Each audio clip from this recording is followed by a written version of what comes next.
Hey everyone, welcome back to all my listeners. This is episode 1 in season 18. Today is Wednesday, June 3rd, 2026. My name is Sonal Patel, and this is the Paint the Medical Picture podcast series.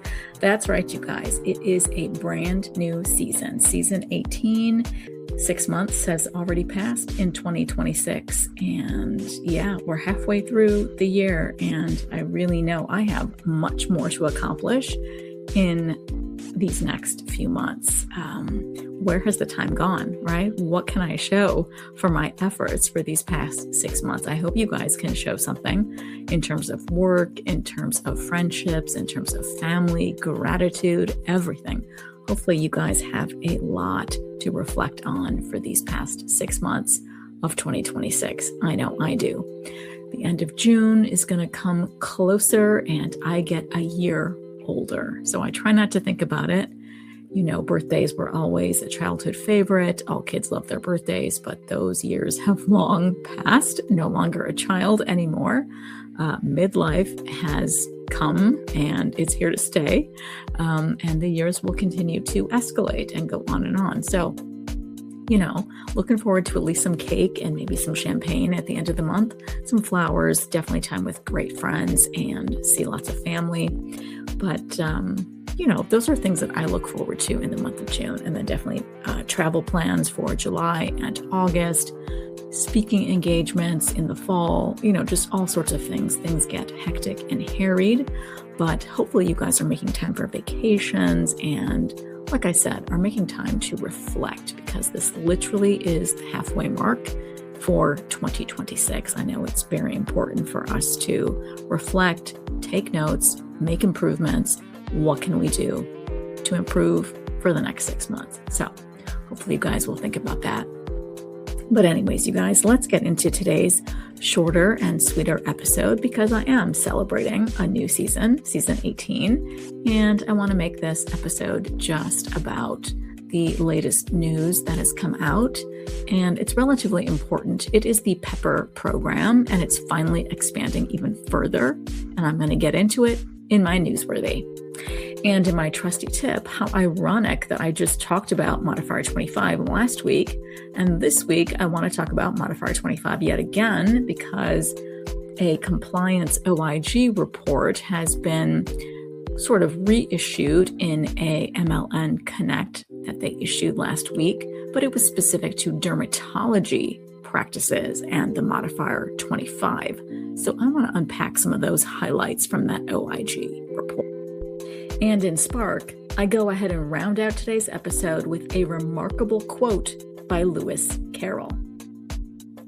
Let's get into it. So in today's Newsworthy, I know I talked about the Pepper program that had started up after a very long hiatus back in December of 2025. But Pepper is relaunching for all facility types, so everybody should be getting ready.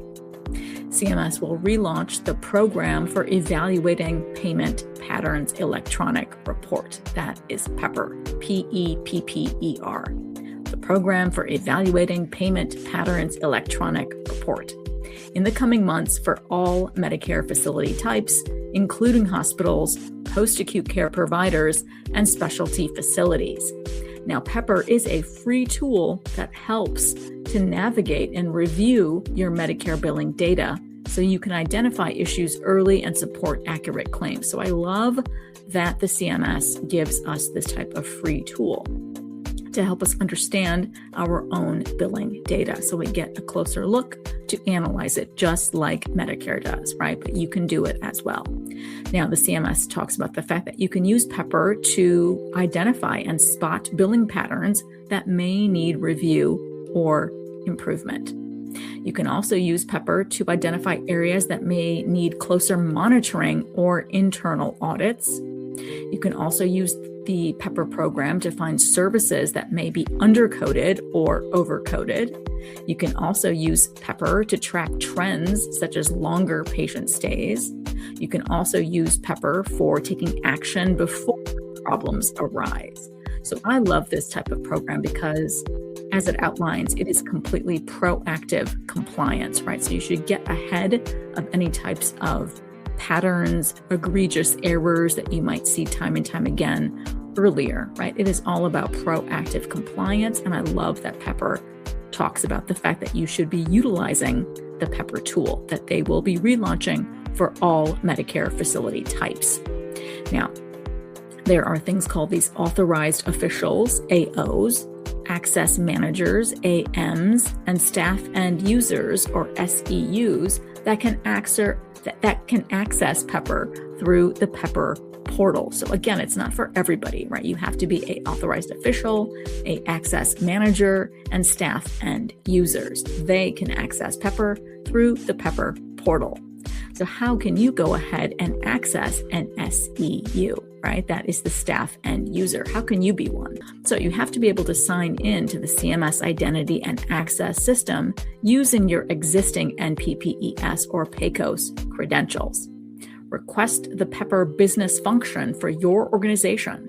The Comparative Billing Report business function is also available and can be requested at the same time.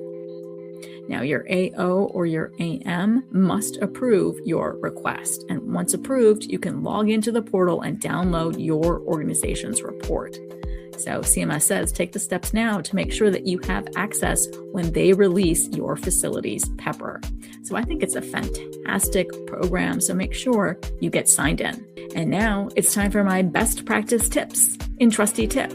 Now, there's a great report out there, and it's titled Dermatology Providers Generally Met Medicare Requirements for Evaluation and Management Services Performed on the Same Day as Minor Surgical Procedures. Now, in this report, the Office of the Inspector General found that in the years 2019 and 2020, approximately 61.5% of Medicare dermatology claims for evaluation and management, those are our E&M services, included a minor surgical procedure on the same day performed by the dermatologist. Now, these E&M services are generally included in the cost of the minor surgical procedure under Medicare Global Surgery rules. So they state you should not be paid separately for the E&M component unless a significant, separately identifiable E&M service was performed. Now, if you remember, I just spoke about Modifier 25 in last week's podcast drop. So I thought this reissuance of this publication was very, very timely in our MLN Connects that came out last week. So it's just a really good reminder that we should be sifting through these OIG audit reports that are there for our education purposes, right? So even though this report was from 2025, the facts still remain, right? That from those years, 2019 and 2020, they found approximately 61.5% of Medicare dermatology claims for E&M services included a minor surgical procedure on the same day performed by the same dermatologist. And the report unveils, right, what the percentages of claims that were allowable, as well as the percentage of claims that were unallowable, right? So was that Modifier 25 supported or not supported? And they get into those details. So I think it's fantastic. Now, the report goes on and says, of course, use Modifier 25 for a significant and separately identifiable service unrelated to the decision to perform the minor surgical procedure. Maintain the medical record documentation to support the level of service. Now, the report provided a great example of when the Modifier 25 was not supported. So that is when the evaluation and management service was not significant and it was not separate from the minor surgical procedure. So in this example, the physician's decision to perform the minor surgical procedure, such as the lesion removal, destruction, or biopsy, is included in the payment for the procedure and shall not be reported separately as an E&M service. An E&M service should only be billed on the same day if a significant and separately identifiable E&M service is rendered and clearly documented in the patient's medical record. Providers should append the Modifier 25 to the appropriate E&M code when billing Medicare to indicate the patient's condition required a significant, separately identifiable E&M service.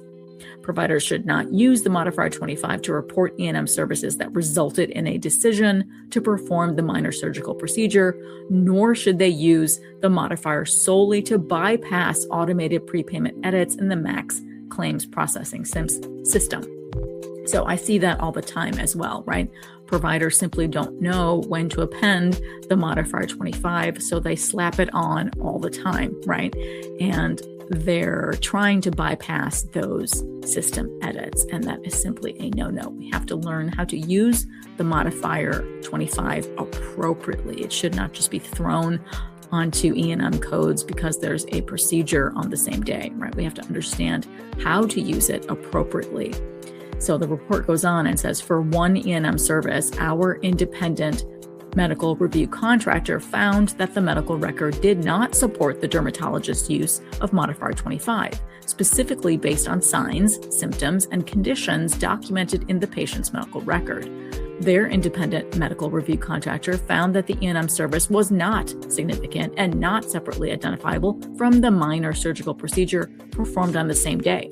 So it goes on and says that the focus of the patient's visit was the management and destruction of a lesion, and the dermatologist did not address any other skin conditions or any other conditions at all. Therefore, the dermatologist should not have billed and received payment for a separate E&M service. To me, that's a great example, right?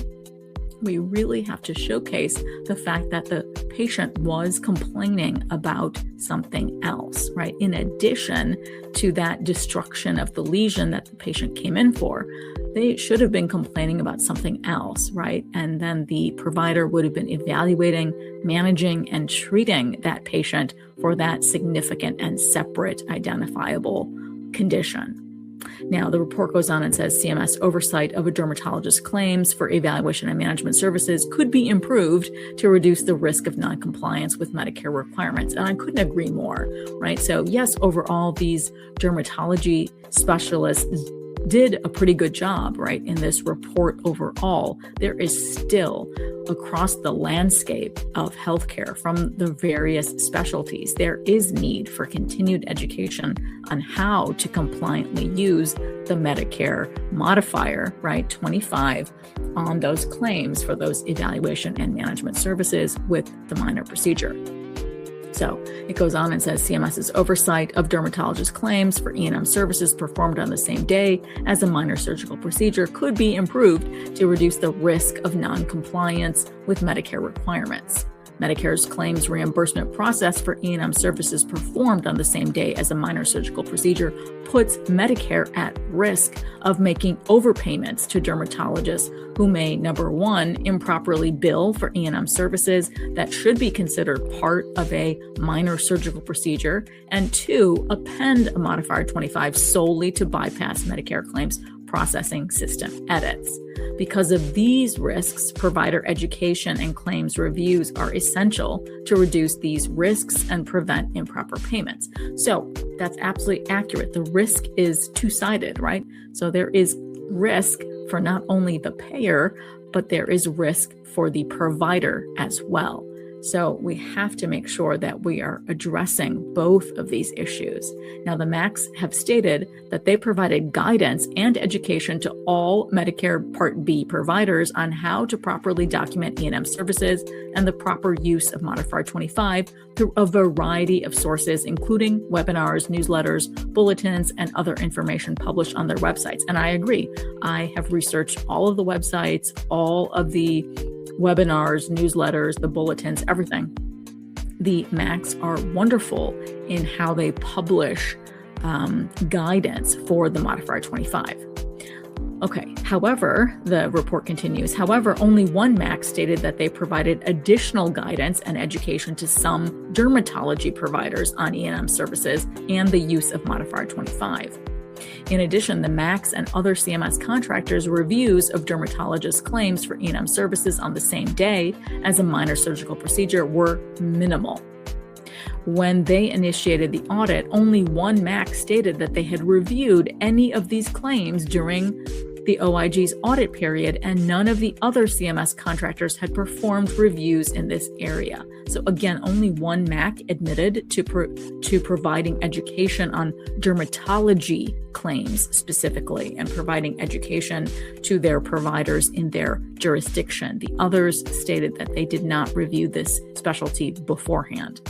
Now, after they notified CMS of the audit, CMS directed its SMRC, that is the supplemental Medicare RAC contractor, to conduct a review of these claims with dates of service during the calendar year 2019. So they escalated it even further to the SMRC to go ahead and begin reviews. But again, I always like to go back and review these really, really comprehensive, normally 20, 30 pages of reports that the OIG releases when they are done with their analysis. And it is comprehensive, and the year's worth of claims that they are auditing are simply fantastic. And then their findings are appropriate. Their compliance recommendations are spot on. I always love to utilize the OIG reports for my provider education as well. And I know I've talked about that over the years on the podcast. So hopefully you guys can go out and find this OIG report specific to dermatology practitioners. I thought it was very, very useful. And finally, in this week's inspiring quote, in Spark, I'm going to be talking about season 18, right? And how that starts up. And I want to be focusing on fear. Quotes on fear, how to relinquish fear, right? How to step out of fear and really embrace ourselves, our strengths, really look at ourselves square in the face and identify all of our strengths. So I really want to focus season 18 Spark on fear. So in this week's Spark, it's from Lewis Carroll. In the end, we only regret the chances we didn't take. So very true, right? I love this quote on fear. Do what makes you happiest. Have the difficult conversation. Make that career change. Take a creative risk. Be your authentic self. I'm happy Lewis Carroll's spark burns brightly and can still inspire so very many. All right, you guys. Well, that wraps up today's short and sweet episode. It is the month of June, one of my very favorite months. There's so much good stuff going on. I've already gone to 2 art festivals just at the end of May. I know there are so many more festivals coming up for the entire summer. I can't wait to hit so many of them. So I'm very, very excited to get outside in nature and really appreciate life at large, right? I wish you guys all the same as well. Make time to get outside, get that vitamin D in, take that little vacation, a mini vacation or a long vacation, whatever it is you can squeeze in to these very short summer months. At least here in the Midwest, it's definitely a short season for me. So I am looking forward to every bit of it. All right, you guys. Well, I wish you all an amazing and very, very happy week ahead. Thank you so much for listening on today's episode, and I hope every week with me brings you closer to helping your providers paint a masterpiece. See you next Wednesday.